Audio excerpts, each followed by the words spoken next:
going on, everybody? Today is Thursday, March 21st, 2024. Well, I'm not going fishing today. I know I've been doing really good about the daily fishing on every weekday, but I am going to take one day a week and I'm going to turn those into days where I just do stuff with my dogs. You know, my one dog, Liberty, right here, she's getting a little older, and plus I need to train the puppy more, so, which is that one right there, Callie. So what I'm going to do is I'm going to incorporate one day a week where I take them out, they love car rides, they love all that stuff, take them to the park, do all that kind of stuff. Airplane. So that's what I'm going to probably do one day a week, but those days that I do that, I'm going to try and do something that a few of you have recommended that I do, and that is like a gear review or a review of the gear and tackle that I use or that I'm enjoying. So that's what I'm going to do today. So before I take my dogs out, I wanted to talk to you guys about probably my favorite setup, and surprisingly that's this right here, because if you know me, my whole life I've been a spinning reel fisherman.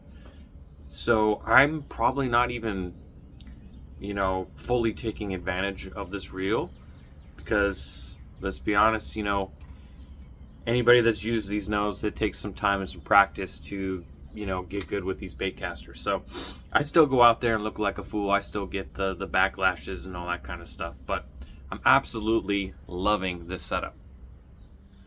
So the reel that I did go with is the Piscifun. I'll put a closer picture over here of that. And I went with the alijoz 300. And the main reason is it had reviews and it was rated for saltwater. It's got, enclosed gears and all that kind of stuff. So that's what I went with. But the main thing that I want to talk about today in this review is the rod, the Fenwick rod. Now, here's some closer images of this rod here, and the reason why I looked into Fenwick is I'll pull up a video clip right here, is one of the first rods that I ever learned to fish on, or I fished on all the time, was a Fenwick. All right, and then the main reason why in this video I want to talk about the Fenwick rod, and that is because, as you can see here, I still have some Fenwicks from many years ago. Back when I was growing up in the 90s, my grandfather, I would go to his property in the summer sometimes, and he would have a pond back there that he built, and he was hand feeding some giant catfish and trout in there. I mean, here's a picture of me with a big old trout out at his pond using a Fenwick rod. Fast forwarding, when I was 16, my parents also got me a really nice ultralight rod, this one right here. So this is my Fenwick from when I was 16, my ultralight Fenwick. It's about 24 years old. I mean, you can tell it's seen a beating from me as a teen to my young adult years. But yeah, I mean, look at this rod. I mean, little discoloration, but like I said, it still works like a champ. I think it's called like the GLC, or yeah, GLC. Not even sure what model, but yeah, it's still holding strong. That I used, I mean, on and off throughout my whole life. I've used this rod, and it is still working flawlessly, and I love it, right? So when I was looking for a rod to pair up with, this bait caster, I wanted a rod that was going to be a good go-to rod, that if I just had to take one rod, one setup, inshore fishing, that I could use to apply to different applications, and mostly throwing swim baits, jigs, and things like that, shrimp.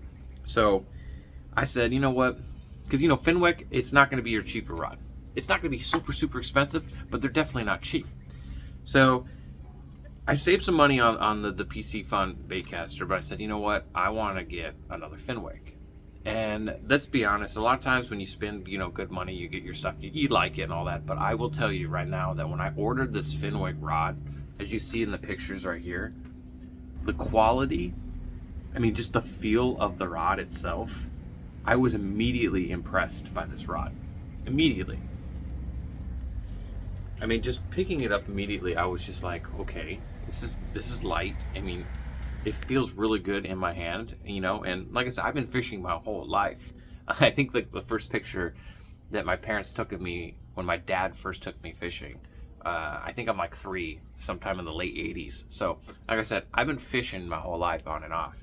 And, you know, one thing I can tell you is that when I say that something feels nice or it feels good, you know, I've had all different rod makers and brands, and I'm just telling you, this Fenwick rod was amazing. And the one I ended up going with was the Elite Inshore. Now, if you go to their website and check out Fenwick, you'll see they have variations of every model. I think they have 3 main models, the Elite being one of them. And within those models, they have different lengths, different speeds, different power, all that kind of stuff. So you can really fine tune one for you. And you don't even have to get one that's geared for a baitcaster. You can do one with spinning, which I'll be honest with you all, I'm thinking about slowly saving up and transitioning all my rods to Fenwick. And some might say, oh, well, why, you know, that's a little extreme. Oh, I'm telling you, just the craftsmanship of these, it's got quality cork. It doesn't look like any of this is going to come apart. And this right here, you can see, you know, just the screw locks, the metals, the plastic. I mean, they took time and effort into building this. And it's one of the few times where I did spend that extra money and I feel good about it. You know, a lot of times you spend that extra money and you're, you know, you like it and all that. But in the end, you're like, that wasn't worth the price. And let the plane go by. I don't know, there must be like an air show or something going on, because like every 5 minutes there's an airplane going and landing right over here. And it's a small airport, so I don't know. Anyway, back on topic. But yeah, so as far as these Fenwicks go, you know, I'm really glad that, you know, I thought about giving them another shot. I don't know why I didn't think about it sooner. I think part of the reason is that nowadays, especially, you know, I'm a bargain shopper. I want to find the best quality for the best price. And Fenwick is, like I said, it's a little bit on the higher end. But I was going through I was setting up, as you see here, I was setting up my, you know, I was setting up a rod display of a bunch of old rods, you know, that some of them were my grandfather's on both sides, and then some of them were my dad's. And just kind of like a cool little history of rods on the wall. And when I was putting them up and looking at the Fenwicks, you know, I just remembered how much I loved those rods and how good they were, even all the way back in the early 90s, you know, and how I still use my ultralight Fenwick for, you know, catching bait and stuff, and it's still a really good rod. So, like I said, I figured, hey, I'm going to check it out again, and I'm going to grab another one. So I did spend the money and got this one to go with it, and I will tell you, it has convinced me to get another one for my spinning rods and test those out as well. I highly recommend, if you're looking for a good quality rod, to at least just check out their website. I'm not getting paid. I'm not sponsored by Fenwick. That would be cool, but I'm not. I'm just giving you my honest opinion on, you know, I bought a lot of rods, you know, over the last couple of years especially. You know, Penn, Shakespeare, Ugly Stick, you know, they're all good rods and you can get good work out of them, you know. But I'll just, nothing felt as good as this Fenwick. And I also like the color schemes and the design of it. It's just all around a really cool rod. So definitely check them out. You know, a ton of different variations and lengths and speeds and powers. So if you're looking for a rod and you got a little extra money to spend, I honestly think that you guys should check it out. All right, so now I'm going to just talk about more fine-tune about exactly what I'm using on this one, because even though I'm still learning this baitcaster, this setup has definitely changed the game for me, because, you know, there's a lot of times where I don't have much time. So what I want to do is, you know, the key fishing is to find the fish. So there's a lot of moving going on. So I wanted something that I could walk around with that's, you know, light, that I can just flick out fish a spot, move on, fish a spot, move on. And this right here, this whole setup has just been perfect for me. And you know, this is the Elite Inshore medium fast, and with the Piscifun alijoz 300. What I did is I ended up spooling this alijoz 300 with Beyond Braid. And the reason why I went with the Beyond Braid, let's see here, I should probably reverse that when I edit it so you guys can actually see it's all mirrored. But the reason why I went with this Beyond Braid is that this is the blackout Beyond Braid, I think as they call it. Yeah, blackout. But it is an 8 times, it's got like 8 strands, and I did the 20 pound. So I got the 20 pound blackout braid. And I'll tell you that they are right. This is some smooth braid, and you could cast some super distances with it. Probably even further than what I'm casting right now, but like I said, I'm still learning the bait caster. So, you know, I know that I can get some crazy long casts with this, and I think that the black color too really kind of works well in the areas I'm fishing, especially the Indian River Lagoon and all that. But what I do is that's what it's spooled up with, is the blackout 20 pound braid. What I do then is I use an FG knot. I know a lot of you guys use the uni knot, and that knot, that's a great knot. I just personally use the FG knot. And the reason being is just because it's worked for me. And I've had some crazy snags before where, I mean, I've literally bent hooks and popped, you know, the line and all that, and it's never at the knot. It's like I'll literally bend the hook sometimes or break the leader. Oh, that's a big old mosquito.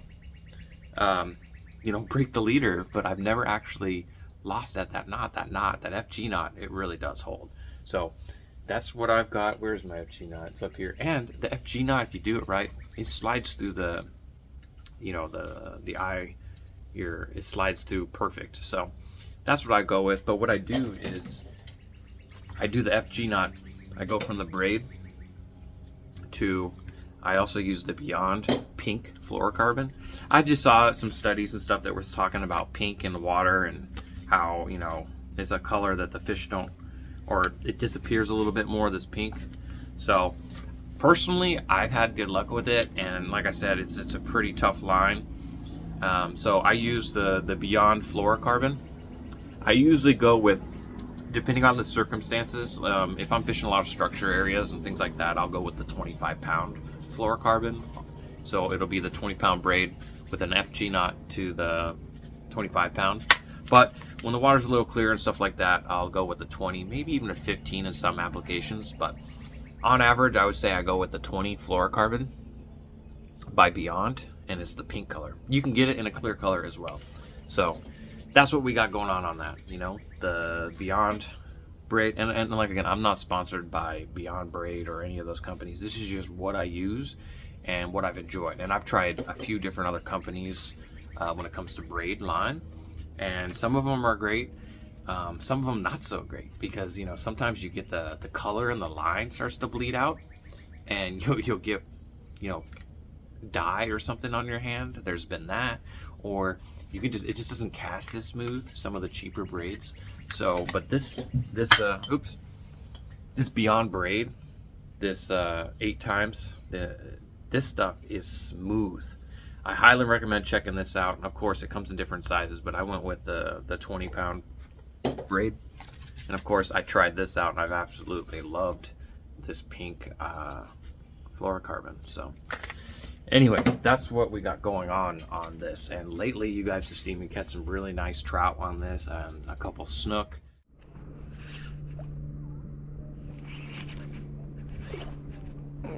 And I did catch that pretty big size, well, big for me, jack on the Turkey Creek.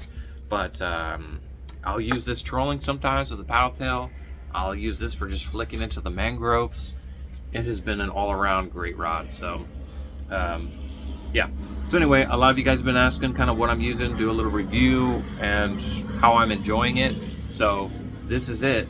And like I said, I think I might have to get a couple more Fenwicks. I'm telling you, I love them. I love the look of it. I love the feel of it. So The next thing I'm going to do is save up and probably get one for my spinning reel. Now, I don't know what actual reel I want to go with the Fenwick. I'm on the wall with, you know, going with pin or a Daiwa. I have not actually tried a Daiwa reel, but I have heard really great things from people that have used it. So, not sure which route we're going to go on that, but first I got to save up, because like I said, these Fenwicks, some of them, you know, they're ranging from $200 to $400 probably for a nice Fenwick rod. So anyway, everybody, like I said, I'm going to try and do these once a week, the days that I'm taking my dogs out and doing that kind of stuff. I'm going to try and do a little review. The next one that I plan to do is probably on my air pumps. If you fish here in Florida especially, you know what it's like having bait and having that loud air pump and replacing the batteries. Telling you, every 5 minutes there's a plane. I don't know what's going on. But anyway, so that's what I wanted to talk about today, is just, that's my go-to setup. I have another setup too that we'll talk about and we'll get into on a future video. Got a new air pump, and it is a lot quieter than that pump, and it's rechargeable. So definitely stay tuned for next week, because next week's little gear review is going to be discussing this air pump and what I think is you know, I think is a go-to for anybody that uses live bait and needs an air pump, because for one, it's rechargeable. So that's the big one. You don't have to keep replacing batteries. And number two is it is so much quieter than those other ones. Hang on, I'll just give you a little sneak peek.